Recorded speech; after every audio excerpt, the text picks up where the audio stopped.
माननीय सदस्यगण, सभी का नमस्कार।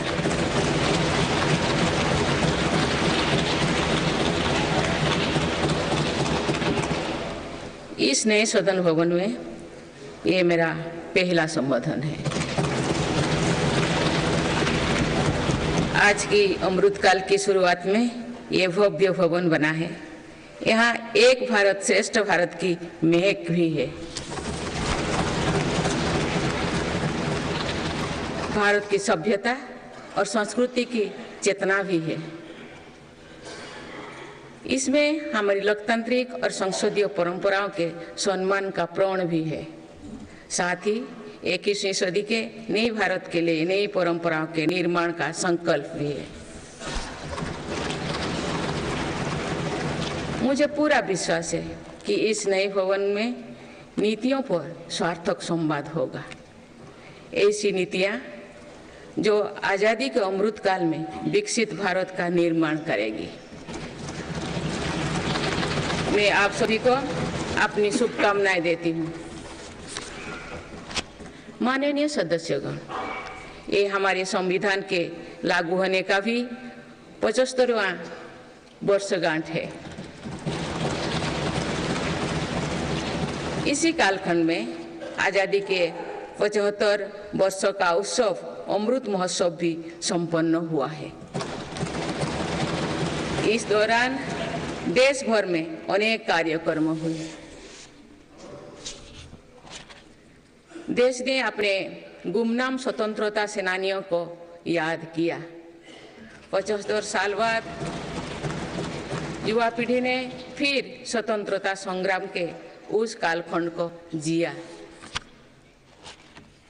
इस उत्सव के दौरान मेरी माटी मेरा देश अभियान के तहत देश भर के हर गांव की मिट्टी के साथ अमृत कलश दिल्ली लाया गया। 2 लाख से ज्यादा शिला फलकों स्थापित किए गए। 3 करोड़ से ज्यादा लोगों ने 5 प्राणों की शपथ ली। 70,000 से ज्यादा अमृत सरोवर बने। 2 लाख से ज्यादा अमृत वाटिकाओं का निर्माण हुआ।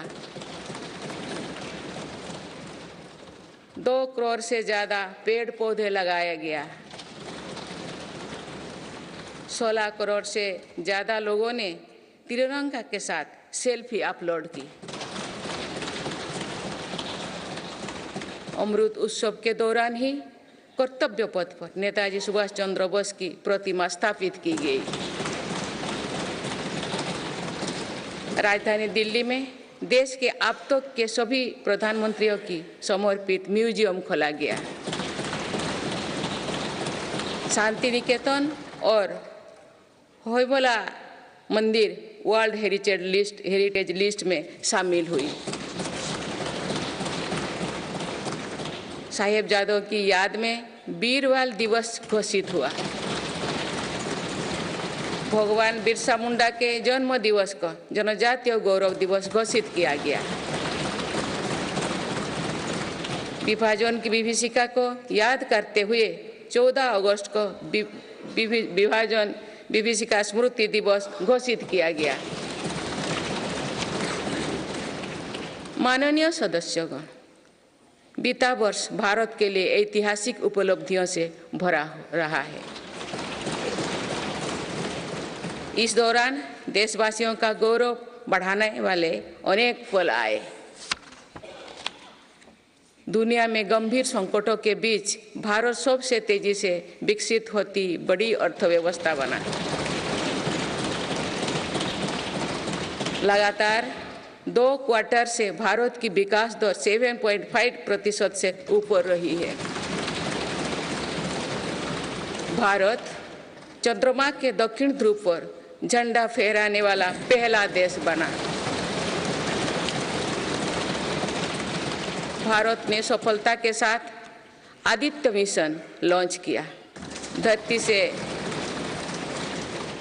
से 15 लाख किलोमीटर दूर अपनी सैटेलाइट पहुंचाई।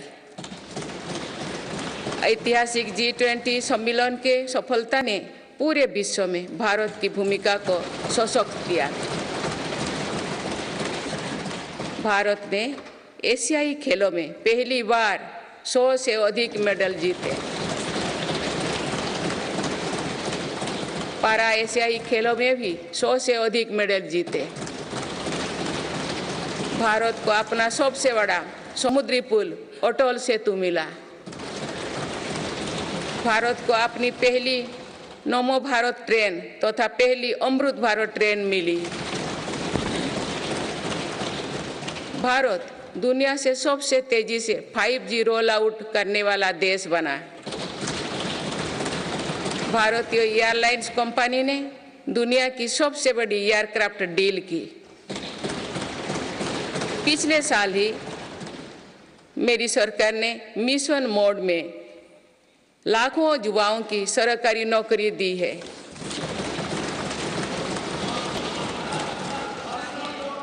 माननीय सदस्यगण, बीते 12 महीने में मेरी सरकार अनेक महत्वपूर्ण विधेयक लेकर भी आए। ये विधेयक आप सभी संसद सदस्यों के सहयोग से आज कानून बन चुके हैं। ये ऐसे कानून हैं जो विकसित भारत के संकल्प की सिद्धि का मजबूत आधार है। तीन दशक बाद नारी शक्ति बंधन अधिनियम पारित करने के लिए मैं आपकी सराहना करती हूँ।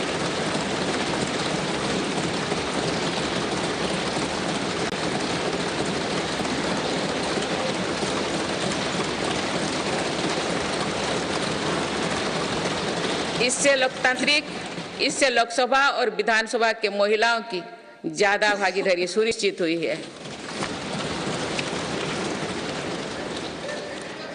ये वुमेनली डेवलपमेंट के मेरी सरकार के संकल्प को मजबूत करता है। रिफॉर्म, परफॉर्म और ट्रांसफॉर्म के अपने कमिटमेंट को मेरी सरकार ने लगातार जारी रखा है। गुलामी के कालखंड में प्रेरित क्रिमिनल जस्टिस सिस्टम अब इतिहास हो गया है। आप दंड को नहीं अपितु न्याय को प्राथमिकता है। न्याय सर्वोपरि के सिद्धांतों पर नई न्याय संहिता देश को मिली है। डिजिटल पर्सनल डेटा प्रोटेक्शन अधिनियम से डिजिटल स्पेस और सुरक्षित होने वाला है। अनुसंधान नेशनल रिसर्च फाउंडेशन अधिनियम से देश में रिसर्च और इनोवेशन को बल मिलेगा। जम्मू और कश्मीर आरक्षण कानून से वहां भी जनजातीय समुदाय को प्रतिनिधित्व का अधिकार मिलेगा। इस दौरान सेंट्रल यूनिवर्सिटी कानून में भी संशोधन किया गया। इससे तेलंगाना में सड़क का सेंट्रल உடனுக்குடன் செய்திகளை தெரிந்து கொள்ள சன் நியூஸ் பெல் ஐகானை கிளிக் பண்ணுங்க।